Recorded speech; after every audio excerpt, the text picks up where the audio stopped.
अंदाज और गुरूर देखो जैसे इस घर की मालिकन हो। सिर्फ मालिकन का हक है कि वो घर में मेहमानों को बुलाए। अगर तुम्हें इस घर की बहू बनाने से पहले अंजाम मालूम होता तो तुम्हारे भाई का खून बहा देती, तुम्हें ना लाती। वो आजाद खातून तो फिर वही पुरानी रविश पर आ गई है। बताओ आखिर बात क्या है?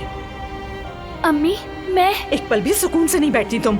न खुद को चैन लेने देती हो, न हमें चैन लेने देती हो। न जाने अब तुमने फिर से क्या गुल खिलाए हैं।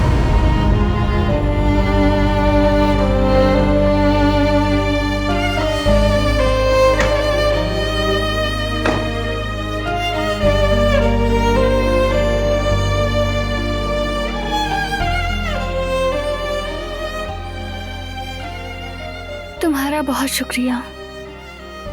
मेरे घर वाले हवेली में बहुत सुकून से थे। तो होना भी चाहिए।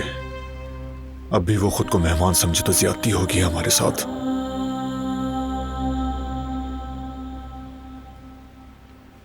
खुश नसीब हूं मैं। भाई ठीक कहते हैं, तुम ही तो मेरी फैमिली हो।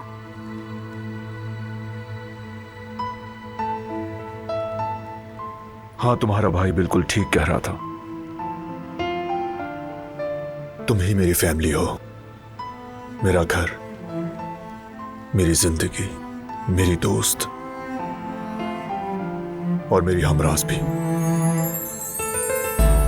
और तुम भी हर चीज से बढ़कर हो। तुम पास ना भी हो तब भी साथ होते हो, मेरे दिल में, मेरी रूह में।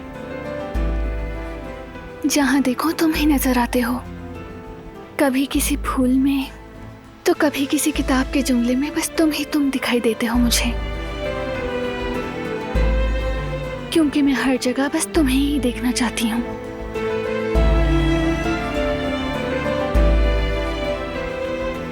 शुक्र है कि हमारी राहें मिली। शुक्र है तुम मेरी जिंदगी में आई। शुक्र है। यहाँ हो।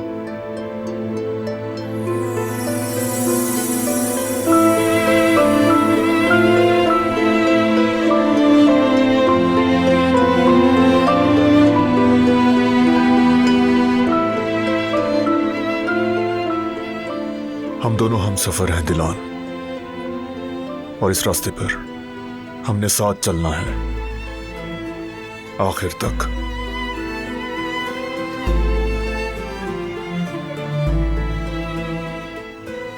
हमेशा तुम्हारे साथ रहूंगा, हर कदम पे। अगर तुम मेरे साथ ना होते तो मैं ये सब बर्दाश्त ही ना कर पाती। जब सब कुछ अंधेरा लगता था तब भी दिल में एक ही बात आती थी, बारान है ना, हम दोनों मिलकर हर मसला हल कर लेते हैं। हमने मिलकर एक पुरानी खूनी दुश्मनी का खात्मा किया। ऐसी दुश्मनी जो बरसों चली, सबके दिलों को जलाकर राख कर दिया। लेकिन हमने उस दुश्मनी को खत्म करवा दिया। सबका सामना कर लेंगे।